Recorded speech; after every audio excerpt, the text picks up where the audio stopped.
अस्सलाम वालेकुम नाज़रीन, प्रोग्राम में खुशामदीद। मेरा नाम है आयशा यूसुफ। नाज़रीन, सुप्रीम कोर्ट में आर्टिकल 63A की तशरीह के लिए सदारती रेफरेंस की आज समाअत हुई है। ये मामला अब सब जुडिस हो चुका है, तो इसके ऊपर डेफिनेटली बहुत ज़्यादा हम बात नहीं करेंगे, लेकिन इस सदारती रेफरेंस का जो भी फैसला आता है उसके पाकिस्तानी सियासत पर असरात क्या होंगे, किसको फ़ायदा हो सकता है, किसको नुकसान हो सकता है, क्या हिस्टोरिक डिसीजन पाकिस्तानी पॉलिटिक्स के लिए ये बन सकता है या नहीं, इसके ऊपर हम बात करेंगे। दूसरी तरफ कल कौमी असम्बली का इजलास, और पहले ये कहा जा रहा था कि शायद स्पीकर जो हैं वो इस इजलास को गैर मुअय्यना मुद्दत के लिए मुलतवी भी कर सकते हैं, लेकिन अब से थोड़ी देर पहले खबर आई है कि वज़ीर आज़म के खिलाफ अदम एतमाद की तहरीक जो है वो इसके एजेंडे का हिस्सा है, यानी कि अदम एतमाद की तहरीक पेश होगी और उसके ऊपर वोटिंग भी लाजमी होगी।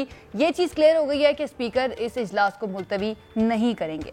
इसके साथ वज़ीर आज़म इमरान खान ने उनका एक वीडियो मैसेज था तमाम पाकिस्तानियों के लिए कि 27 मार्च को वो जलसे में शिरकत के लिए इस्लामाबाद पहुंचे। पहले ही ऐलान कर चुकी है हुकूमत कि 10 लाख से ज़्यादा लोगों को इस्लामाबाद डी चौक में इकट्ठा करना है। अब चाहे वो बहुत बड़ा जलसा कर लें, लेकिन इस जलसे के इतने ज़्यादा लोगों के जमा होने से आई डोंट नो इसके असरात क्या होंगे, इसका फ़ायदा हुकूमत को क्या होगा, क्या सिर्फ अपोजिशन को या सिर्फ अपने लोगों को ये दिखाना कि अभी भी अवाम पाकिस्तान तहरीक-ए-इंसाफ के साथ खड़ी है, क्योंकि पार्लियामेंट के अंदर तो नंबर पूरे करने हैं 172, इसका लोगों के साथ कोई ताल्लुक नहीं है जो इतनी बड़ी तादाद में इस्लामाबाद में जमा होंगे। ये भी आज हम जानने की कोशिश करेंगे हमारे मेहमानों से। उसके बाद ये इत्तेहादी जो हैं उनकी मुशावरत जो है अब तक जारी है, अभी तक उन्होंने फैसला नहीं किया। ये भी खबर आई कि MQM और पीपल्स पार्टी के मामला तय पा गए हैं, उनको तहरीरी शक्ल दी जा रही है, लेकिन साथ ही MQM जरा ये कहते हैं कि अभी तक अदम एतमाद पर क्या करना है इसका हतमी फैसला हमने नहीं किया है, लेकिन वज़ीर आज़म कहते हैं कि इत्तेहादी हमारे साथ ही रहेंगे और इत्तेहादी हमें छोड़कर कहीं नहीं जा रहे हैं। हमारे मेहमानों का तारुफ में करवा देती हूँ। हमारे साथ ब्रिगेडियर रिटायर्ड हारिस नवाज साहब सीनियर तजियाकार हैं, अमीर अब्बास साहब सीनियर तजियाकार सहाफ़ी एंकर हमारे साथ मौजूद हैं, अतर काज़मी साहब सीनियर तजियाकार हमारे साथ मौजूद है। बहुत शुक्रिया हमारे मेहमानों का हमें ज्वाइन करने के लिए। ब्रिगेडियर साहब, सबसे पहले आपकी तरफ में आऊँगी, और ये जो सदारती रेफरेंस है इसके ऊपर डेफिनेटली अभी मामला सब्जुडिस है तो ज़्यादा बात नहीं करेंगे, लेकिन अगर हम बिगर पिक्चर में देखें, ब्रॉडर पर्सपेक्टिव में देखें, तो इसका जो भी फैसला आता है हिस्टोरिक फैसला होगा, गेम चेंजर फैसला होगा पाकिस्तानी पॉलिटिक्स के लिए कि एटलीस्ट 63A फ्लो क्रॉसिंग का जो कानून है उसके लिए एक रेफरेंस भी मिल जाएगा फ्यूचर के लिए, और इससे तब्दीली भी आएगी लोगों की पाकिस्तानी सियासत को समझने में, स्पेशली जो पार्लियामेंट में मौजूद हैं। आयशा, इसमें सबसे बड़ी बात सोचने की ये है कि ये एक वाकई हिस्टोरिक का डिसीजन होगा, क्योंकि अगर हम अपने लोगों की साइकी देखें, MNS की, MPS की, तो उनके लिए कोई प्रॉब्लम नहीं है कि आज किसी पार्टी में, कल फ्लोर क्रॉसिंग करेंगे, हॉर्स राइडिंग करेंगे, चले जाएंगे। बात यह है कि जब आपके कॉन्स्टिट्यूंसी के अवाम ने मिसाल के तौर पर कोई हल्के में लोगों ने PTI का वोट दिया है और उन्होंने अपना नुमाइंदा जो है वो मिस्टर A को सिलेक्ट किया है, और वो मिस्टर A जो है वो असेंबली में जाता है और वहां जाके पार्टी से प्राइम मिनिस्टर नाराज होता है, किसी वजह से नाराज होता है, तो वो बजाय इसके कि अपने अवाम के पास जाए, अपने कॉन्स्टिट्यूशन में जाए, उनसे मशवरा करे, रिजाइन करे और दोबारा दूसरी पार्टी में चला जाए या इंडिपेंडेंट लड़े। लेकिन अगर अवाम की राय शामिल नहीं है तो फिर इट इज रॉन्ग। हमें इसको समझना चाहिए कि कितनी अवाम की जो लोगों ने नुमाइंदा चुना वो अवाम को ही धोखा दे रहा है। नंबर 2 बात यह है कि इस वक्त सेकंड ये है कि आपने ये देखना है कि क्या वो सिर्फ डिस्क्वालीफाई होगा या लाइफ टाइम बैन होगा। ये एक बात बहुत अहम है, इससे बहुत फर्क पड़ेगा। अगर लाइफ बैन है तो आई एम श्योर कि कभी दोबारा कोई डिफेक्शन नहीं करेगा, वो ज्यादा इंडिपेंडेंट रहेंगे या जिस पार्टी में रहेंगे फिर उसी के साथ रहेंगे जब तक एक इलेक्शन का पूरा टेन्योर पूरा नहीं हो जाता। नंबर 3 बात यह कि यहाँ एक पेक्युलर केस ये भी है कि बिल्कुल वो जो सुप्रीम कोर्ट भी ये कह रहा है जी कि ठीक है, उसका राइट है, वोट कॉस्ट करेगा और उसके बाद जो भी डिफेक्शन लॉ उसके ऊपर आएंगे। लेकिन अगर इस सिचुएशन में जिस तरह सिंध आउट में गए, राजा रियाज एंड 2-3 ने खुद ओपनली कह दिया, इंटेंट जाहिर कर दी कि जी हम पार्टी के खिलाफ वोट देंगे और हमें सोन सो पार्टी के टिकट पे अगले इलेक्शन में हम आएंगे। दैट मीन्स कि they have already casted their vote. तो ये सारी चीजें जो तस्दीक करनी है सुप्रीम कोर्ट ऑफ पाकिस्तान ने, but I think supreme court of Pakistan को irrespective of any party, Pakistan के मफाद में, पाकिस्तान की जमहूरियत के मफाद में सोच समझ के बहुत डेलिब्रेशन के साथ फैसला चाहिए। इसमें attorney general has a very positive attitude, वो भी होंगे, चारों सूबों के एडवोकेट जनरल भी आ रहे हैं, फिर डिफरेंट पार्टीज के अपने लॉयर्स हैं। लेकिन मुझे एक और हैरानी है कि सुप्रीम कोर्ट बार जो है, they have got nothing to do with this thing. उनका काम कोई नहीं है किसी शासी पार्टी के साथ अलायंस करना। अगर आपने देखा हो 2-3 दिन पहले सुप्रीम कोर्ट के जो प्रेसिडेंट हैं मिस्टर भूषण, वो जब प्रेस कॉन्फ्रेंस कर रहे थे ऑपोजिशन लीडर, तो उसके बाद वो भी उसी स्टेज पर आए और उन्होंने भी आके कहा जी हमने ये कर दिया सारा। That mean it's a part of ये ऑपोजिशन। तो ये नहीं होना चाहिए, because they are the neutral person, they only look after the constitution and also law. जो भी चीज है उसको इंटरप्रेट करें, लेकिन not related to any political party. तो आई थिंक ये चीजें हमें बड़ी क्लियर होनी चाहिए, बिकॉज जब सुप्रीम कोर्ट एक चीज के बार कहता है तो सुप्रीम कोर्ट के जजेस के ऊपर भी काफी इन्फ्लुएंस आ जाता है। यू नो इट के व्हाट हैपन, इस्लामाबाद में हाईकोर्ट में क्या हुआ, लॉयर्स ने क्या किया, या वहाँ लाहौर में क्या हुआ हाईकोर्ट में। तो ये चीजों में Supreme Court has to maintain a distance. They should not even have entertain there ये पिटीशन कि जी ये पॉलिटिकल इशू है और पॉलिटिकल पार्टीज को इसको हैंडल करने देना चाहिए। सही। अतर एक चीज तो क्लियर हो गई है, अगर हम थोड़ा सा जरा आज के रिमार्क से अखज़ करें कि प्रीएम्प्टिवली कोई कार्रवाई नहीं हो सकती है पार्लियामेंटेरियंस के खिलाफ, उन अरकान असम्बली के खिलाफ, जब तक वो वोट कास्ट नहीं कर देते। सदारती रेफरेंस में 4 सवालात पूछे गए थे, उनमें से अब सिर्फ एक सवाल जिसका आज जिक्र भी हुआ कि बाकी रह गया है कि नाअहली होगी। अब इसकी मुद्दत का तयन करना है कि नाअहली होती है, नहीं होती, होती है तो कितने अरसे की होती है।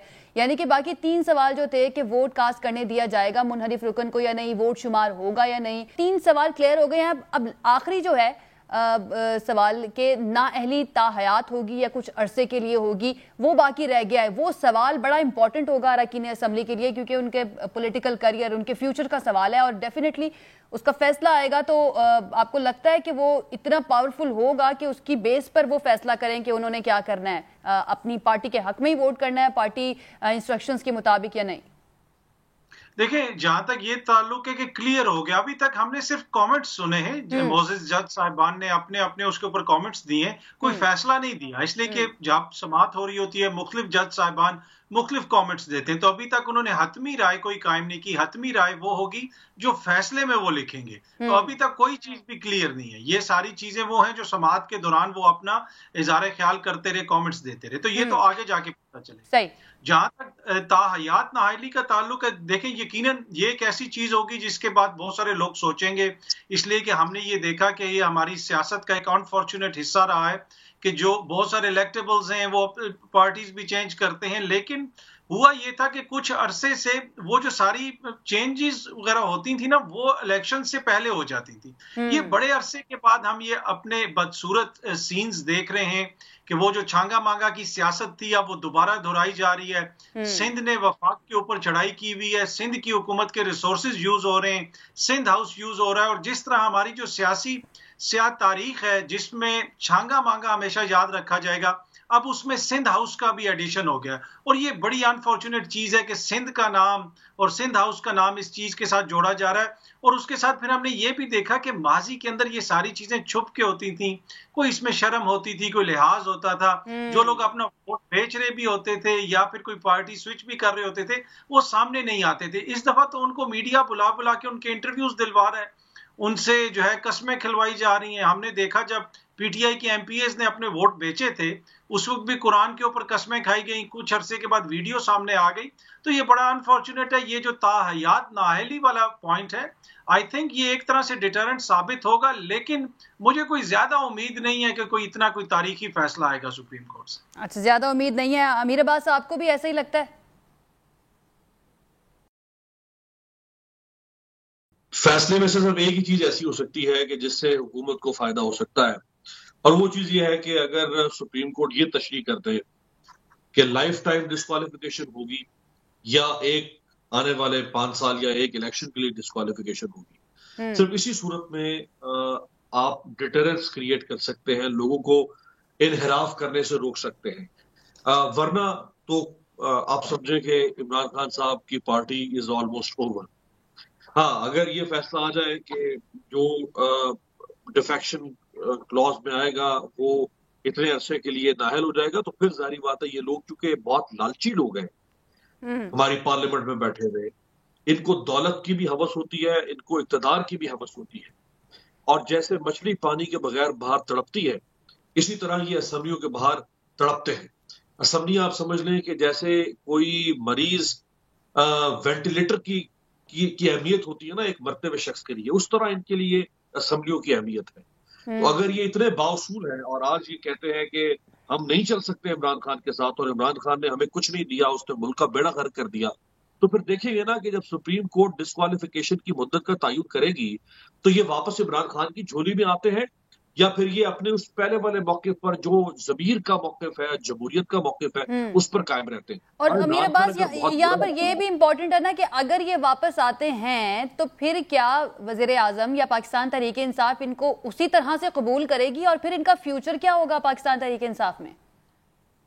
देखिए, इमरान खान साहब तो ज़ाहिर बात है इनको कबूल करेंगे। इमरान खान साहब की सियासत कौन सी, कोई आपने उसूली सियासत देख ली है भाई। इमरान खान भी इसी तरह की सियासत कर रहे हैं। वो छोड़ दें, वो तब्दीली का नशा उतर चुका हुआ है आपको। वो रियासत मदीना, वो उसूल, वो मोरालिटी, वो मॉरल वैल्यूज, वो प्रिंसिपल्स, वो स्कैंडिनेवियन कंट्रीज, वो वेस्टर्न डेमोक्रेसी, ये सब ढकोसले थे इक़्तिदार के लिए। अमर बिल मारूफ व नहीं अनिल मुनकिर, ये भी इक़्तिदार के लिए। जी, अमर मारूफ हो रहा है। अमर बिल मारूफ ये हो रहा है कि आपका एक मामले खुसूसी उठता है, वो लोगों को घटिया घटिया किस्म की गालियां दे रहा है, वो खुद प्राइम मिनिस्टर फजलुर रहमान को फजलू कहते हैं, ये अमर बिल मारूफ है। आपके इर्द गिर्द बैठे हुए लोग बदजुबानी करें, बदकलामी करें, फौज गुफ्तगू करें, और आप अमर बिल मारूफ के लेक्चर दें यहाँ की कौम को। कहां पे कोई ऐसा मौका नहीं है जहां प्राइम मिनिस्टर ने, इमरान खान साहब ने एक सेल्फिश वजीर आजम के तौर पे, इक़्तिदार बचाने वाले वजीर आजम के तौर पे मौका ज़ाया किया हो। कोई फर्क हमें नजर नहीं आता। जहां इक़्तिदार आता है वहां इमरान खान में, नवाज शरीफ में और आसिफ ज़रदारी में कोई फर्क नहीं नजर आया। हमें पिछले साल की आपको याद होगा जब उन्होंने कॉन्फिडेंस का वोट लिया था पार्लियामेंट से, उसके बाद उनका एक खिताब, उसमें उन्होंने कहा कि अगर मेरी ही पार्टी के लोगों को, मेरे अपनी पार्टी के अरकान असेंबली को मेरे साथ मसला है तो हाथ खड़ा करे, मैं आपकी इज्जत करूंगा। ये तो उनका पिछले साल का बयान है अमीर अब्बास। देखिए ना, वो उनकी बात अगेन वो एक उसूली बात थी, लेकिन आज जो लोग उनको छोड़ के जा रहे हैं ना, ये अगर आज से 8-10 महीने पहले ये लोग इख्तलाफ करते ना वज़ीर आज़म से, तो फिर ये लोग सच्चे थे। उसकी मैं आपको मिसाल देता हूं। नूर आलम खान इन्हीं मुनहरिफ लोगों में से एक है। नूर आलम खान ने आज से 1.5 साल पहले, जिस वक्त वोट ऑफ नो कॉन्फिडेंस का नामो निशान नहीं था, नूर आलम खान ने आज से 1.5 साल पहले वज़ीर आज़म से, उनकी पॉलिसी से, उनकी गवर्नेंस से इख्तलाफ करना शुरू कर दिया। Thumbs up. ये होती है जमहूरियत। खैबर पख्तूनख्वा के बल्दियाती इंतखाबात के बाद भी हमने देखा था, जब वज़ीर आज़म का इक़्तिदार ढोल रहा है, पीठ में छुरा घोंपे, पैसे पकड़े और आप निकल जाए। ये उसूल नहीं है। उसूल ये है कि अगर आपको इमरान खान बुरा लग रहा था, आप तो अर्तुगरुल की कहानियां सुना रहे थे कि इमरान खान तो अर्तुगरुल है। आज आपको ये ओवरनाइट इमरान खान जो है वो क्या हो गया, ये विलन निकल आए। सही इनका मॉरल स्टैंडर्ड है ना, ये छोड़ के जा रहे हैं, इनका कोई मॉरल स्टैंडर्ड नहीं है। ये सब वो सही कहते हैं प्राइम मिनिस्टर वो स्टूजीज और फूक्स वाली बात। ठीक है ब्रिगेडियर साहब, वज़ीर आज़म साहब अभी भी हमें कॉन्फिडेंट तो नजर आ ही रहे हैं, लेकिन साथ ही साथ वो एक ट्रम्प कार्ड का बार बार जिक्र कर रहे हैं और कह रहे हैं कि ऐसा सरप्राइज दूंगा 27 मार्च को कि ऑपोजिशन के ज़हनो गुमान में भी होगा और ये परेशान हो जाएगी। क्या सरप्राइज हो सकता है सर? हर कोई अपना अपना जो है तज्जिया कर रहा है कि क्या हो सकता है, आपके मुताबिक क्या हो सकता है? मतलब मैंने बड़ा सोचा, मुझे कुछ समझ नहीं आ रही कि ऐसी कौन सी सरप्राइज है। या तो कि स्पेशल को उन्होंने चीजें पकड़ी होंगी ऑपोजिशन की, करप्शन की होगी, या कोई मोरालिटी की होगी, या हो सकता है कि और कुछ लोगों को अपने शामिल कर रहे होंगे, ये पॉसिबिलिटी हो सकती है। और साथ ही साथ सबसे बड़ा ये चीजों के अलावा प्राइम मिनिस्टर पाकिस्तान की जो वीकनेस रहेंगी टीम की, I would say he is very weak team. वो सबसे अहम बात ये है कि आपके जो ट्रम्प कार्ड जो है वो कोलिशन पार्टनर्स हैं। ये मुनहरिफ पार्ट 3, 4, 6 उधर चले जाएंगे, 6 रह जाएंगे, फिर भी बचत हो सकती है। बट अगर आपके ये 6-4 कोलिशन पार्टनर्स हैं, जिसमें काफ लीग है, फिर आपका तरीन ग्रुप है, देन यू हैव MQM है, फिर बलोचिस्तान अवामी पार्टी है, ये मैटर करते हैं। आपने कभी ऐसा नहीं हुआ कि कोलिशन पार्टनर फेडरल गवर्नमेंट के साथ ना जाए। यहाँ आपके आते हैं निगोशिएटिंग स्किल, और आपने क्या करना है। अगर आप इसमें एडमेंट हो जाएंगे जी कि पंजाब में मैंने चेंज नहीं करना, और the person was not delivered you also, जिसने पंजाब की अगर आप स्ट्रांग होते तो आज आपको बहुत आसान होता, नोबडी कुड डेयर कि वो वोट ऑफ कॉन्फिडेंस आपके खिलाफ लेकर आता। तो मेरे ख्याल में यहाँ पर जो प्रॉब्लम है, इश्यू आज से 1 महीना पहले वो करते, काफी को बिठाते, स्क्रीन ग्रुप को बिठाते, कहते ये ले कमरे में बंद हैं, आप फैसला करें, कंसल्टेंट कैंडिडेट लाएं एंड देन आई डिसाइड, और उसके बाद सारी प्रॉब्लम खत्म हो जाती। एमक्यू के रीड ऐसे ग्रीवेंसेस करते, जो भी उनकी प्रॉब्लम थी कराची की वो करते, ताकि आप फिर उसके बाद ऑटोमेटिकली ऑपोजिशन वीक हो जाती। आपने लेट स्टार्ट किया, फिर आपकी टीम बहुत कमजोर है, फिर आप खुद पर्सनली इन टच किए लोगों के साथ, तो हाउ विल यू थिंक खाली। और ये सबसे खतरनाक पॉलिटिक्स का ये चल रही है जो आप जलसा कर रहे हैं। मौलाना फजलुर रहमान की सिंध से पहले टीम निकल गई है, आपको पता है कि वो आके वहां पर क्या करेंगे, वो भी हम सबको मालूम है। पंजाब से PMLN की टीम निकल रही है। What is going to happen, do we realise what is going to happen in the country? क्या इस वक्त हमें स्टेबिलिटी चाहिए या इंस्टेबिलिटी चाहिए? क्या इस वक्त हम अफोर्ड कर सकते हैं कि खुदा न खासा यहाँ पर इंतशार पसंद लोग होते हैं, कोई शरारत करता है और इनकी आपस में लड़ाई हो जाती है, और उससे फौज के लिए क्या प्रॉब्लम होंगी? यही दुश्मन का सबसे बड़ा नैरेटिव है कि फौज और अवाम को लड़ा दो आपस में, और फौज को कमजोर कर दो, अवाम को दूर कर दो, फौज कमजोर कर दे। ये नैरेटिव है, ये सबसे खतरनाक चीज है जिसके लिए हम रियलाइज नहीं कर रहे हैं। ब्रिगेडियर साहब, ये जो बार बार बात हो रही है, आलमी साजिश है वज़ीर आज़म के खिलाफ, इस हुकूमत के खिलाफ, आप क्या समझते हैं कि क्या इस बात का भी एहतमाल हो सकता है इसके अंदर? लेकिन बिल्कुल I don't rule out, because Imran is not wanted. जिस तरीके से उनका स्टांस रहा है, actually prime minister Pakistan should have been using all the time diplomatic language. आप बिल्कुल हर चीज को अपने मुल्क की मफाद में करें, but then there is a way to convey. वो आपको ज़ाहिर फॉरेन ऑफिस है, उनके थ्रू आप समझे कि हमने क्या बात किस वक्त कैसे करनी है।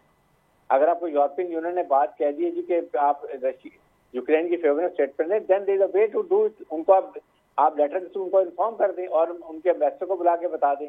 बट टू से ओपनली इन पब्लिक इश्यूज, ये ऐसी चीजें नहीं की जाती हैं, जिसकी वजह से काफी दुनिया आपके खिलाफ हो चुकी है। और वो जाहिर है वो don't want, they want the most corrupt, the most weak leadership, जो और इकोनॉमिकली वो तरक्की ना करें पाकिस्तान के लिए, सीपीआई को थोड़ा रोल बैक करें, ताकि आपकी इस्लामिक मुल्क हैं, आप एक न्यूक्लियर मुल्क हैं। अगर आप इकोनॉमिक तरक्की करेंगे तो अपने फैसले अपनी मर्जी के मुताबिक करेंगे, अगर इकोनॉमिक तरक्की नहीं करेंगे तो IMF वर्ल्ड बैंक का बताएंगे। ये उनका डिजाइन है, जो we are again falling back to that position. I think ये चीजें जो है ना, ये हमारे मुल्क के लिए बहुत नुकसानदेह हैं। लेकिन अभी भी बेहतर ये है कि कोई ना कोई हल निकाला जाए। I would even go to stand के कहीं ना कहीं आपस में अंडरस्टैंडिंग के साथ जनरल इलेक्शन अर्ली कर लें। लेकिन ये सिचुएशन जो है ये मुल्क के लिए बहुत खतरनाक है, ये नहीं होना चाहिए।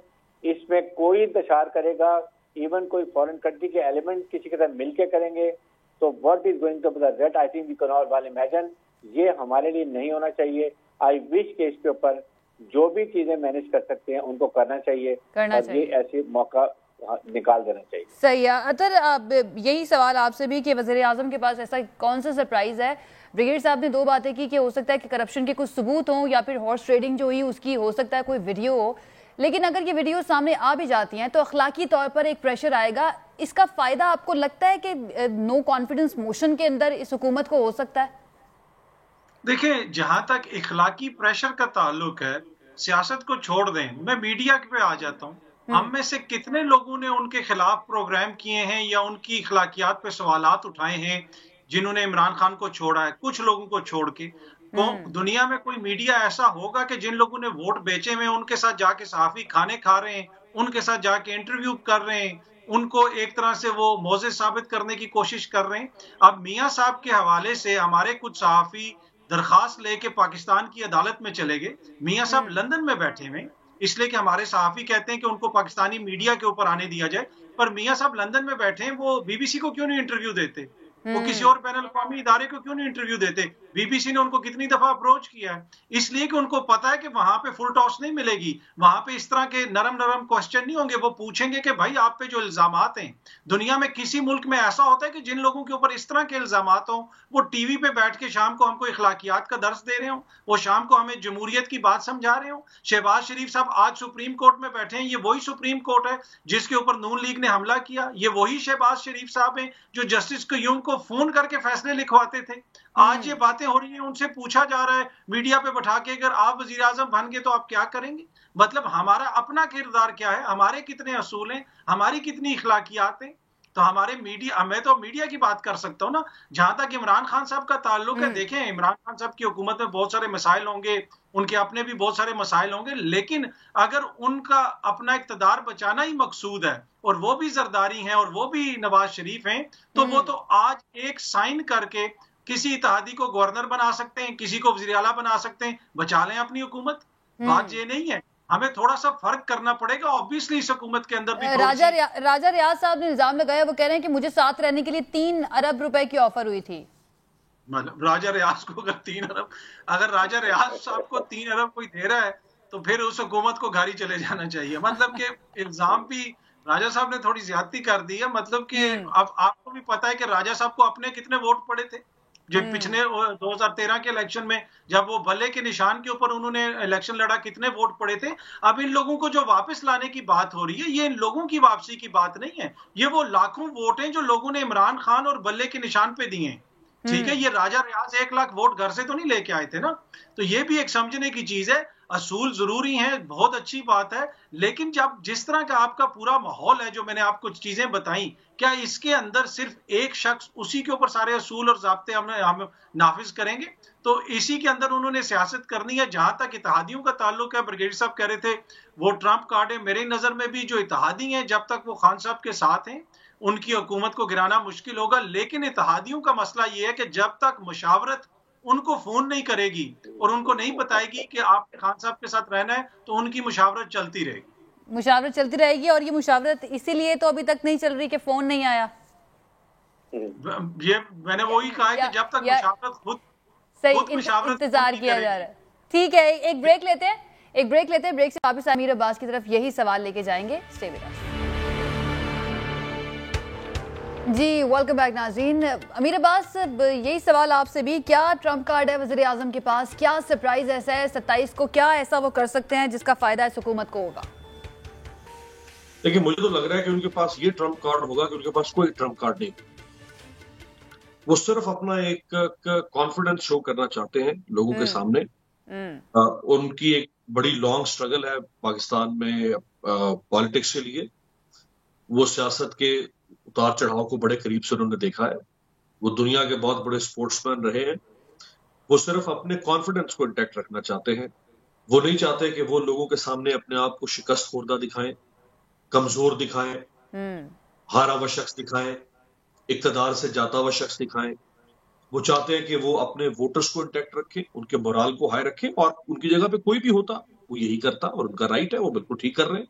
वो ये तो नहीं ना कि वो यहां से निकलेंगे तो वो अपनी पार्टी को ताला लगा के, वर्कर्स को छोड़ के, और वो बरतानिया शिफ्ट हो जाएंगे या वो बनीगाना शिफ्ट हो जाएंगे। उन्होंने इसी मुल्क में सियासत करनी है, और अगले 8-10 साल उनकी सेहत हमें जो नजर आती है माशाल्लाह, वो बिल्कुल फिट है फिजिकली, और अगले 8-10 साल जो है वो डट के सियासत करेंगे इस मुल्क के अंदर, वो रहेंगे, सियासत करेंगे। वो कहते हैं मैं तो खतरनाक भी हो जाऊंगा, मुझे निकालना आसान नहीं है, अगर निकाला तो मैं बड़ा खतरनाक हो जाऊंगा।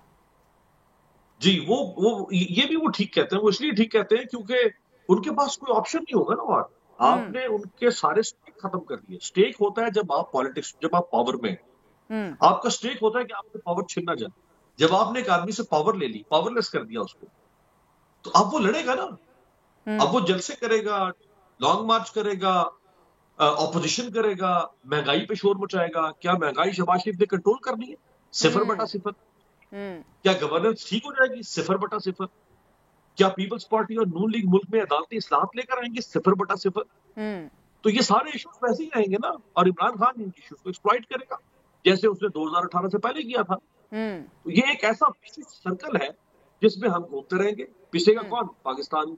अच्छा अमीर अब्बास, आप ये समझते हैं, क्योंकि ये भी कहा जा रहा है कि अगर इस तरह से निकाला गया तरीके अदम एतमाद के जरिए वज़ीर आज़म इमरान खान को, तो वो सियासी शहीद बन जाएंगे, लोगों का हमदर्दी का वोट लेंगे, और इसका फायदा अल्टीमेटली उनकी सियासत को ही होगा। जी, मैं समझता हूँ कि ये ऑपोजिशन ने अगर इनके अंदर थोड़ी सी भी सियासी सूझबूझ होती, मुझे तो हैरत है कि ये 30 साल से सियासत करने वाले, बल्कि मौलाना तो अपने वालिद की वफात के बाद से पार्टी के कायद रहे, और मियां साहब भी 1981 से मुझे तो हैरत हो रही है कि ये 40-40 साल के सियासत के तजुर्बे के बाद इनकी बुद्धि में इतनी बात भी नहीं आई कि अगर हम इमरान खान को उसकी मुद्दत मुकम्मल होने से पहले निकाल देंगे तो वो तो सियासी शहीद बन जाएगा, वो फिर जिंदा हो जाएगा सियासत के अंदर। मेरे पास जो पता चला था, जो सुनने में आया था कि ये किसी अहम अपॉइंटमेंट की वजह से भी, क्योंकि 1.5 साल रह गया था, ऑपोजिशन भी नहीं चाहती थी तहरीक आदम एतमाद लाना, लेकिन किसी अहम अपॉइंटमेंट की वजह से उन्होंने कहा कि अगर वजीर आजम यही रहे इमरान खान साहब तो फिर उस शख्स को बना दिया जाएगा, अहम ओहदा दे दिया जाएगा जिसको ऑपोजिशन नहीं चाहती, इसलिए वो कंपेल्ड हुए ये तहरीक आदम एतमाद लाने पर। तो सवाल ये है कि माजी में इन सब ने अपनी अपनी मर्जी की अपॉइंटमेंट्स की थी ना, फिर किस अपॉइंटमेंट ने इनके साथ बड़ी वफा कर ली थी? ये राहिल शरीफ साहब को खुद लगाया था ना इन्होंने, तो फिर राहिल शरीफ साहब के जमाने में क्या लॉन्ग मार्च नहीं हुआ मियां साहब के खिलाफ? क्या राहिल शरीफ साहब के जमाने में धरना नहीं दिया गया मियां साहब के खिलाफ? मुशर्रफ साहब को लगाया नहीं था मियां साहब ने? क्या मुशर्रफ ने फिर मियां साहब का तख्ता उल्टा नहीं था? तो ये किसके वहम में, ये यानी अगेन इनकी बुद्धि में ये बात नहीं है कि ये अगर समझते हैं कि हम किसी को लगने से रोक सकते हैं या हम अपनी मर्जी का लाके कल को लगा सकते हैं और वो फिर हमारा वफादार होगा। जब आप कुर्सी पे किसी को बैठा देते वो आपका वफादार नहीं रहता। ब्रिगेडियर साहब बैठे में, अब ये सवाल ऐसा है कि मैं खुल के आपको क्या जवाब दूं, बड़ी तारीफ तल्ख है इस बारे में। ये किसी, अगर ये पंजाब के किसी थानेदार को भी उठा के शहबाज शरीफ आर्मी चीफ लगाने की कोशिश करेंगे ना, ये भूल जाए वो थानेदार भी थानेदार नहीं रहेगा, वो भी फिर आर्मी चीफ बन जाएगा। तो ये भूल जाए कि ये अगर समझते हैं कि हम मैन्यूवरिंग करेंगे और फौज के अंदर, एक तो वो उनका अपना एक प्रोफेशनल सिस्टम है, डिसिप्लिन है, उन्होंने अपने तरीके से काम करना होता है। लेकिन अगर ये समझते हैं कि वो हमें यस बॉस और बिल्कुल फौज लेट जाएगी हमारे आगे, ना माजी में कभी लेटी है तो उसको कभी इस तरह के आगे लेटना है, तो ये ख्वाहिश जरूर है, ये बिल्कुल अपनी जगह पे मौजूद है, लेकिन इसका कोई फायदा नहीं होने जा रहा। मैं एक कमेंट इस पे कर रहा हूँ, देखें इमरान खान साहब 3.5 साल में अपनी बैड गवर्नेंस, अपने यू टर्न्स, अपनी वादा खिलाफियों, अपने मंशूर से पीछे हटने की वजह से मुसलसल एक पॉपुलर से अनपॉपुलर लीडर बन रहे थे। आप अगर मुल्क एक माह पहले अगर आप मुल्क में इलेक्शन करवा दें, जनरल इलेक्शन 1 माह पहले करवा देते, इस वोट ऑफ नो कॉन्फिडेंस के आने से पहले पता लग जाता ये रहा मैदान, ये रहा घोड़ा, इमरान खान की सीटें कितनी निकलती। इस ऑपोजिशन ने इमरान खान को ज्यादा ही सीटें दिलवानी है, अब ये कम नहीं कर सकते उसको। जी ब्रिगेडियर साहब, अब जिसका जिक्र अभी अमीर अब्बास ने भी किया कि अगर तहरीक आदम एतमाद कामयाब हो जाती है, शहबाज शरीफ जरदारी मखलूत हुकूमत बन जाती है, क्या ये जो नई हुकूमत बनेगी उनके पास हल मौजूद है इन मसाइल का जिससे इस वक्त हमारी कौम गुजर रही है? महंगाई का मसला, गवर्नेंस का मसला, करप्शन का मसला, क्या इनके पास हल मौजूद होगा? आयशा, इन्होंने इतनी बड़ी गलती की है, अमीर Abbas is fine right also. सबसे बड़ी गलती ये है कि Imran Khan popularity was going down by down every month. आपने देखा होगा जब से ये वोट ऑफ कॉन्फिडेंस की बात हुई है, इन्होंने जलसे किए हैं, पॉपुलैरिटी वापस गेन कर रहे हैं। नंबर 2, ऑपोजिशन ने ये इनको चेंज करने के लिए कौन सा बड़ा सोल्यूशन दिया? इन्होंने ये कहा कि जी हम आएंगे तो पेट्रोल की कीमत जो है वो बहुत कम कर देंगे, प्राइस उसकी हम कम कर देंगे, एजुकेशन बहुत अच्छा कर देंगे, इकोनॉमिक क्राइसिस जब मुल्क को निकाल लेंगे, हम कर्जे खत्म उतार देंगे, हम ये कर देंगे, वो कर देंगे, दूध की नहरें बहा देंगे, कुछ नहीं बताया। और जब 4-5 पार्टियां जो खिचड़ी पकेगी 6-7 का चूचू का मुरब्बा बनेगा, जिसमें PMLN और पीपल्स पार्टी दोनों राइवल पार्टीज हैं, ये एक दूसरे के खिलाफ इलेक्शन लड़ना है, इनके अपने इंटरेस्ट होंगे। मौलाना फजलुर रहमान पावर हंग्री हैं, उनकी अपनी सियासत होगी, उसके बाद दूसरी छोटी पार्टियों की अपनी डिमांड होगी। See what is going to happen, और क्या ये मुल्क के लिए बेहतर? 7 बजट इज कमिंग, बजट में क्या होगा? बजाय इसके कि ये जो इमरान खान का बैगेज कैरी करेंगे, इमरान खान को चलाने देते और नवंबर दिसंबर में इलेक्शन करा देते, उसका फायदा ये होता कि उस वक्त तक, और अगर ये कंट्रोल ना कर सकते तो दे हैड द रीजन अपना मैनिफेस्टो लाते, बताते अवाम को, और इलेक्शन में they would have come with majority. और चाहे PMLN आती, पीपल्स पार्टी, वो इनका अपनी पार्टी का सिस्टम था। लेकिन सेकंड बात ये है कि हमें ये देखना चाहिए कि गवर्नेंस, आपकी गवर्नेंस क्यों इतनी अच्छी ना हो कि आप क्यों फौज की तरफ देखते हैं? जो आर्मी चीफ सीनियरिटी में आ रहा है, जो प्रोफेशनली कॉम्पिटेंट है, जब आप चीफ ऑफ आर्मी साहब नाम पुट अप करता है, आप मेरिट पे उसको कर दें, जो बेहतर है उसको आने दें, क्योंकि जो भी आर्मी चीफ आएगा उसने अपनी इंस्टीट्यूशन का ख्याल करना है। ही इज अ सिपा सलार of large standing Pakistan army. His main concern is that, and he is confronted with big enemies like east में हमारे औलाद आते हैं, हमें बैरनी और अंदरूनी प्रॉब्लम कितनी चल रही हैं। ही इज मोर वरीड, तो उसको अभी एम्ब्रॉयल कर लेंगे इन चीजों के अंदर जो अभी हालात हो रहे हैं, तो बड़ी खतरनाक सिचुएशन हो जाएगी। अगर अब कल को जिस तरीके सब इकट्ठे हो रहे हैं, लड़ाई झगड़ा शुरू हो जाता है, व्हाट विल हैपन? फौज आएगी, फौज गोली चलाएगी, व्हाट विल हैपन? फौज का कहाँ फौज के खिलाफ आवाम खड़ी हो जाएगी। तो ये चीजें देखने की बड़ा बाय डिजाइन प्लान किया जा रहा है। ये हम नहीं समझ रहे कि दुश्मन की नैरेटिव क्या है, इसलिए इन चीजों को अभी इस वक्त हमें खास तौर पे ख्याल रखने की जरूरत थी। और अब इस वक्त अभी भी मैं ये कहता हूँ कि इस वक्त जो भी मैडिएट करवा सकता है, आई थिंक इस वक्त बेहतर ये है कि इसको कूल डाउन किया जाए, ये जो पॉलिटिकल सिचुएशन इसको डिफ्यूज किया जाए और फाइंड अ सोल्यूशन, ताकि पाकिस्तान की स्टेबिलिटी रहे। इसका ब्रिगेडियर साहब, इसका इनिशिएटिव भी तो किसी को लेना पड़ेगा ना। हुकूमत की तरफ अगर हम देखें, वज़ीर आज़म तो साफ इनकार कर देते हैं कि वो किसी के साथ नहीं बैठेंगे, किसी के साथ बैठने के लिए तैयार नहीं है। उसमें बात ये है आयशा, बात ये है, you have very senior politician, Chaudhry Shujaat हैं, 3-4 पॉलिटिशियन उठे and they should go and meet everyone, make everyone sit. Imran Khan को भी समझ आ गई कि अभी वो स्टिफ नेक वाली बात नहीं है, ही इज अ पॉलिटिशियन, तो flexibility has to be there. और ये खड़े हैं मुल्क के लिए, ये तमाशा देखने का वक्त नहीं है। 4-5-6 पॉलिटिशियन उठे जो अनब्लेमिश रिकॉर्ड है, who are respected by all political parties, वो निकलें, इनिशिएटिव लें और जाके ये समझाएं कि ये मुल्क के लिए बड़ा खतरनाक है।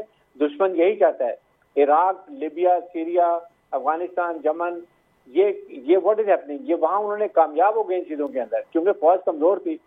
यहाँ फौज ने कंट्रोल कर लिया, बचा लिया, अभी फौज का big target. So I think इस लिहाज को भी हमें सोचने की जरूरत है, और ये पाकिस्तान के मफाद में बहुत अहम चीजें हैं, जिसके लिए आई होप कि इसके लिए कोई ना कोई जल्दी से जल्दी हल निकाला जाए, ताकि मुल्क को इन पॉलिटिकल क्राइसिस से निकाला जा सके। सही है। तर आपको क्या लगता है कौन इनिशिएटिव ले सकता है इस चीज़ का कि मामलात जो हैं उनको बेहतर तरफ लेकर जाया जाए मुल्क और कौम के मफाद के लिए? और वज़ीर आज़म का ये जो स्टांस है, वो जो उन्होंने एक सख्त अपना रवैया अपनाया हुआ है कि वो नहीं बैठेंगे किसी भी सूरत ऑपोजिशन रहनुमाओं के साथ, आपको लगता है कि एक लीडर के तौर पर, एक मुल्क के वज़ीर आज़म के तौर पर उनका ये रवैया ठीक है?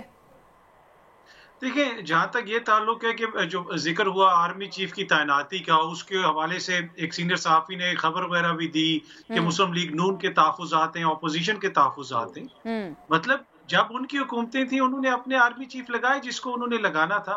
वो शख्स जो खुद मतलब कि जिसका लीडर जिस जमात का सजा याफ्ता है, लंदन में वो बैठे हुए हैं, उनके तहफ़्फ़ुज़ात से क्या फर्क पड़ता है? ऑल्दो कि वो शहबाज शरीफ कहते हैं कि जनरल बाजवा ने कहा कि नवाज शरीफ मेरी बहुत इज्जत करते हैं, बहुत ज्यादा इज्जत करते हैं।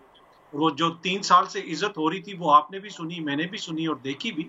तो उसके बावजूद अगर आप ये समझते हैं कि इस मौके के ऊपर उनकी तहफ़्फ़ुज़ात की वजह से कोई किसी की तैनाती ना की जाए या किसी की तैनाती की जाए, तो ये मेरे ख्याल में कोई मुनासिब फैसला नहीं होगा। जिस तरह ब्रिगेडियर साहब ने कहा, जो मेरिट पे है उसकी तैनाती हो, और जो भी आर्मी चीफ बनेगा वो आर्मी का चीफ होगा और वो हुकूमत का एक ज़ेली इदारा है, उसने हुकूमत के साथ काम कर। दूसरी बात ये है कि कौन इनिशिएटिव लेगा। मतलब कि DGISPR तो कह रहे हैं कि हमारा तो सियासत से कोई ताल्लुक नहीं है, तो उनको तो आप भूल जाएं। बार बार इस तरह की खबरें दी जा रही हैं कि जी एस्टेब्लिशमेंट कह रही है कि हम कोई किरदार अदा कर सकेंगे। भाई, आइन के किस आर्टिकल के तहत आप किरदार अदा करेंगे?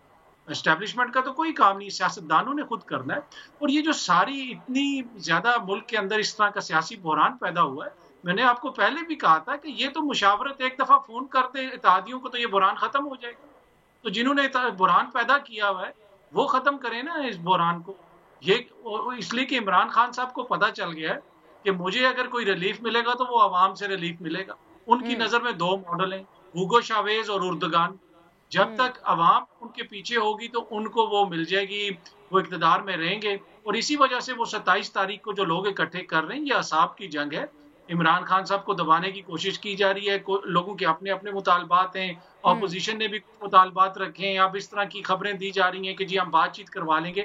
अगर अभी बातचीत करके इमरान खान ने अर्ली इलेक्शन कॉल किए तो वो उसकी सियासी जिंदगी का सबसे बड़ी गलती होगी। इमरान खान मुस्लिम लीग काफ बन जाएंगे, अगले इंतखाबात में उनको किसी ने 25 सीटें नहीं देनी, जिस तरीके से इस मुल्क में इंतखाबात जो है मैनेज होते हैं। लेकिन अतर ये जो जलसे की आप बात कर रहे हैं, ये किस तरह से हेल्प करेगी तहरीक अदम एतमाद में वज़ीर आज़म को, ये जो 27 मार्च को डी चौक में जलसे की बात कर रहे हैं? देखिए, जो लोग पार्लियामेंट के अंदर अपने वोट डालते हैं ना, उनको सबसे ज्यादा मैटर वो करते हैं जो लोग पार्लियामेंट के बाहर उस दिन जमा हुए होंगे, जिनको पता है कि हमने दोबारा इस अवाम के अंदर जाना है। ये बयानिया बनाया गया कि ये तो इतनी गैर मकबूल हुकूमत है, खान साहब को हेलमेट पहन के बाहर जाना चाहिए। लेकिन आपने देखा मलसी का जलसा देखा, हाफजाबाद का देखा, आपने मंडी बाउद्दीन में देखा, आपने एक और जगह दीर में देखा। तो इतने बड़े बड़े जब दीर में जब इतने बड़े जलसे हुए तो वो बयानिया तो बिल्कुल एक तरफ से साइड पे हो गया, और इसमें क्रेडिट जाता है ऑपोजिशन को भी। अगर वो ये सारे हालात ना पैदा करते तो इमरान खान की मकबूलियत में तो कमी आ रही थी। तो मेरे ख्याल में ये इतनी कोई पेचीदा चीज नहीं है। हमें भी पता है कि कौन इसमें क्या किरदार अदा कर सकता है, कौन इस वक्त किधर खड़ा है, कौन क्या कर रहा है, सबको पता है। तो ये इतना इसको कॉम्प्लिकेटेड करने के बजाय कि वही लोग जिन्होंने 70 साल से हमारे इस मुल्क के अंदर जो कुछ किया वो हमारे सामने भी और आपके सामने भी है, अब हम उन्हीं के हवाले कर दें कि जी आप आए, सारे बैठें और इसका हल निकालें। अगर यही हल निकालना है तो फिर जैसा चल रहा है वैसा ही बेहतर है। सही। अमीर अब्बास, जहांगीर तरीन ग्रुप की बड़ी अहमियत है और पिछले रोज़ ये खबरें भी आई कि मुशावरत भी हो रही है, जहांगीर तरीन ग्रुप के लोग जाकर मिले हैं और उनका एक ही मुतालबा है कि माइनस बुज़दार। लेकिन उस्मान बुज़दार साहब जो हैं उनके बारे में आज भी वज़ीर आज़म ने कहा है कि वो कहीं नहीं जा रहे, यहीं पर मौजूद रहेंगे। तो ऐसी सिचुएशन में फिर तरीन ग्रुप जो है उसको आप कहाँ पर खड़ा हुआ देखते हैं अगर ये मुतालबा उनका नहीं माना जाता है उस्मान बुज़दार साहब को हटाने का? देखिए आयशा, उस्मान बुज़दार एक वो भारी पत्थर है, वो भारी पत्थर है कि जिसको आप किसी भी चीज के साथ बांध के अगर समुद्र में फेंकेंगे तो वो उस भारी पत्थर के वजन के साथ वो उसको समुद्र की तह में लेके जाएंगे। और माशाल्लाह बड़े कमाल और शानदार तरीके से क्या तारीख लिखेगी, याद रखेगी। एक शख्स ने अपनी अना और अपनी जिद के साथ उस्मान बुज़दार नामी एक ऐसा भारी पत्थर बांधा था कि जो उसको नीचे समुद्र की तह में लेकर गया। लेकिन वो शख्स आखिरी दिन तक बजिद था कि नहीं, दुनिया हाथ में मिल जाए, अब बर्बाद हो जाए, मैं इस भारी पत्थर को अपने से नहीं काटूंगा। तो ना काटो भाई, अब रखना इसको अपने साथ। अगर इमरान खान नाम है आपको तो इसको साथ रखना। ये इक्तदार की कुर्बानी देने के लिए भी तैयार हैं। नहीं, इसमें आयशा देखिए, आलमी ताकतों के साथ साथ अमीर अब्बास साहब भी जो है ना बुज़दार साहब के खिलाफ साजिश में मुलविस हैं। ये जो इस तरह के वैसे हैरत नहीं है कि आलमी साहब क्या है, अगर बुज़दार के खिलाफ आलमी ताकतों ने साजिश करनी है वो बुज़दार को साजिश जाएगी इमरान खान की। लेकिन ये अमीर अब्बास इक्तदार तक गंवाने के लिए तैयार हैं वज़ीर आज़म इमरान खान साहब उस्मान बुज़दार के लिए। फिर क्या आपको वजह क्या लगती है, क्या वजह हो सकती है? कोई गैबी पावर तो है ना जो उसको संभाल के रखी हुई है, गैबी ताकत है, कोई मजबूरी तो नहीं है उनकी वज़ीर आज़म की उनको रखने की अपने साथ? देखिए मैं बिल्कुल तोहम परस्त शख्स नहीं हूँ और मैं ये सोच भी नहीं सकता कि मेरा वज़ीर आज़म तो तोहम परस्त शख्स होगा। मतलब मैं जितना भी इमरान खान का क्रिटिक हो जाऊं, जो कुछ उनके बारे में 3.5 साल में कहा गया, ऐन से फलाना और ऐन से ये और जीम दाल और हरूफ अबजद फलाना, मैंने कभी भी इस नॉनसेंस को ना बिलीव किया ना कभी इसको प्रमोट किया। बट जब यहाँ तक नौबत पहुंच गई है तो मेरे जैसा शख्स भी सोचने पर मजबूर है कि देयर इज समथिंग फिशी, कुछ है उस्मान बुज़दार के मामले में। ये एक गैर मामूली किस्म की बात है। ये नहीं हो सकता कि कोई शख्स इतना बजिद हो। देखिए ना, जिसने असद उमर की कुर्बानी दी, जिस असद उमर को पीटीआई का एडम स्मिथ कहा जाता था, हटा दिया फाइनेंस मिनिस्टर, जिसने आमिर क्यानी को हटा दिया, जिसने शेख रशीद की वजारत बदली, फवाद चौधरी की वजारत बदली, जिसने आजम सवाती की वजारत बदली, जिसने शहरयार आफरीदी की वजारत बदली, फखर इमाम की वजारत बदली, खुसरो बख्तियार की बदली, मुझे समझ नहीं आ रही कि वो उस्मान बुज़दार को नहीं बदला। यानी जिसके लिए और बहुत कीमती लोग थे उसकी पार्टी में उसने बदल दिए, आंखें फेर ली इमरान खान लोगों से, छोड़ दिया, बिल्कुल रास्ते जुदा कर लिए। आखिर ये शख्स इतना इंडिस्पेंसिबल क्यों है? अपने पुराने दोस्तों को छोड़ दिया खान साहब ने, लेकिन बुज़दार साहब जो हैं वो वहीं पर मौजूद है। ब्रिगेडियर साहब, शेख रशीद साहब जो हैं उनके बयानात भी बड़े अहम होते हैं, बड़े ज़रूरी भी होते हैं, उनको अगर डिस्कस ना किया जाए तो ज्यादती होगी। पेश गोइयाँ वो करते हैं, लेकिन उन्होंने इशारा दे दिया कबल अज़ वक्त इंतखाबात का। तो अगर ये फैसला हो जाता है कि कबल अज़ वक्त इंतखाबात होंगे तो आपको लगता है फिर इसके अंदर कोई चांस है? वैसे तो अतर काज़मी साहब कह रहे हैं कि बड़ी गलती होगी अगर पहले अनाउंस कर देते हैं इलेक्शन, तो चांस आपको फिर नजर आ रहा है पीटीआई का? देखें, अगर बात यह है कि डिपेंड करता है कि ये इमरान खान कैसे अनाउंस करते हैं। अगर तो बजट तक एक तो पहले ये डिसाइड करना चाहिए कि बजट तो एक स्टेबल गवर्नमेंट को देना चाहिए ना, बहुत जरूरी है। बजट के बाद अगर वो इमीडिएटली अनाउंस करते हैं कि ठीक है जनरल इलेक्शन लागू कर दिए जाएं और असेंबली तोड़ देते हैं, तो फिर जाहिर है कि इंटरिम गवर्नमेंट बनती है। फिर अक्टूबर नवंबर में, क्योंकि रेनी सीजन है, मई जून जुलाई अगस्त सितंबर का, उसके बाद किसी वक्त इलेक्शन करवा दें और उसमें इमरान खान को बहुत फायदा होगा। Imran Khan has already gained lot of popularity. ये जो उन्होंने जब घपला किया, जिस तरीके से ऑपोजिशन वाले आए हैं और सारे गैंग अप किए हैं, इस पे उनका जो एक विक्टिम वोट था वो बढ़ गया, उनका वोट।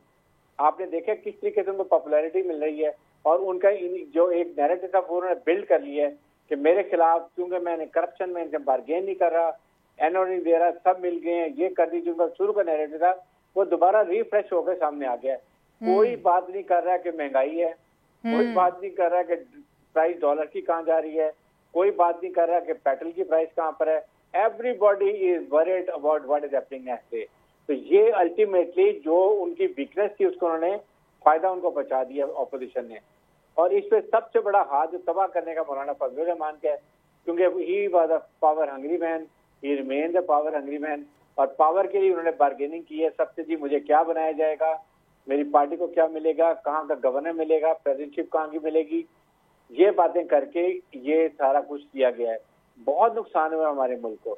आई थिंक अभी भी हमें ये चाहिए, जो इंटीरियर मिनिस्टर ने बात की है, ये दोनों के लिए विन विन सिचुएशन है। अगर इसको अच्छे तरीके से, प्रॉपर तरीके से मंजे हुए पॉलिटिशियन मिल के पार्टी में अंडरस्टैंडिंग करवाएं और ये करवा दें कि चले कोई बात नहीं 6 महीने पहले इलेक्शन करवा दें, लेकिन इस क्राइसिस से निकल जाएं, जिससे अवाम को बहुत बड़ा नुकसान होगा। पाकिस्तान बीकन न्यूक्लियर कंट्री, उसको बहुत बड़ा इफेक्ट होगा, हार्ड में जाएगा।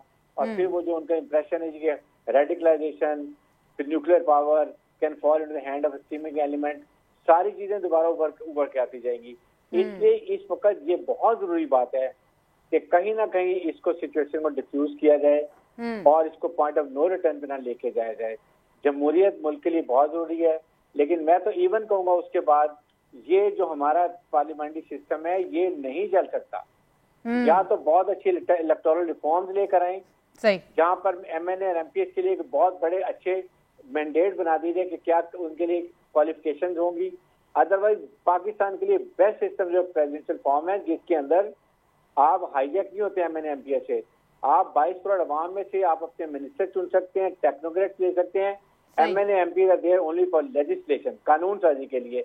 ये भी इसको कंसिडर करना चाहिए। इट्स नॉट कि मैं नॉर्मल सिटीजन पाकिस्तान ये बात कर रहा हूँ, right record lot of debate और अवाम की मर्जी के लिए कुछ नहीं हो सकता, चाहे तो ये चीजें हमें आइंदा के लिए भी सोचनी चाहिए। ठीक है, अमीर अब्बास साहब कुछ कहना चाह रहे हैं? जी देखिए, एक तो जो ब्रिगेडियर साहब ने कहा प्रेसिडेंशियल सिस्टम की, मैं इसको रीइंफोर्स करूंगा यहाँ पे। आज से जब 2 माह पहले इसके ऊपर बहस हो रही थी और बहुत सारे लोग इस मुल्क में दानिश्वर जो है वो मुखालफत करते हैं, उनकी अपनी को समझ बूझ है नहीं, बस एक जिद पकड़ लिया उन्होंने कि भाई नहीं लाना तो नहीं लाना प्रेसिडेंशियल सिस्टम, बगैर किसी लॉजिक के। आज ये जो आप पूरा क्राइसिस देख रही हैं आयशा, पूरा क्राइसिस पिछले 1 महीने से, ये this is only and only because of this flawed parliamentary system. अगर इस मुल्क में सदारती निजाम होता, कोई आपके वज़ीर आज़म को इस तरह से टांगे ना खींच सकता, कुछ भी ना। आज ये 2 नंबर के सब सियासतदान, पार्टियां बदलने वाले और लोटे और वफादारियां बदलने वाले, टांगे खींच रहे गिद्धों की तरह, उसकी लकड़बगों की तरह कोई तरह से खींच रहा है, और वो भागा भागा कभी उसके पास जाता है, कभी उसको मनाता है, कभी उसको मनाता है। ये क्यों हो रहा है? क्योंकि इस मुल्क में सदारती निजाम, अगर सदारती निजाम हो और प्रेसिडेंट डायरेक्टली इलेक्ट होकर आए तो कोई तोड़ नहीं सकता, वो किसी की बैसाखी पर खड़ा नहीं होता। ठीक है, लास्ट मिनट है, इसी पर कमेंट में अमीर अब्बास अतर काज़मी से भी ले लूं। जी अतर, आपका इस बारे में क्या कहना है? देखिए ऑब्वियसली कुछ तो देखना पड़ेगा ना। यहाँ पे हमने पीपल्स पार्टी को भी आजमा के देख लिया, नून लीग को भी आजमा के देख लिया, यहाँ पे मार्शल लॉ और फौजी हुकूमतें भी आती रही, तो कहीं ना कहीं निजाम के ऊपर भी हमें देखना पड़ेगा, इसको बेहतरी की तरफ ले जाना पड़ेगा। और मैं समझता हूँ कि चेंज की जरूरत है। चेंज की जरूरत है। बहुत शुक्रिया जी हमारे मेहमानों का हमें ज्वाइन किया। ये था हमारा आज का प्रोग्राम। अगले हफ्ते हाजिर होंगे। अपना ख्याल रखिए, इजाजत दीजिए, अल्लाह हाफिज़।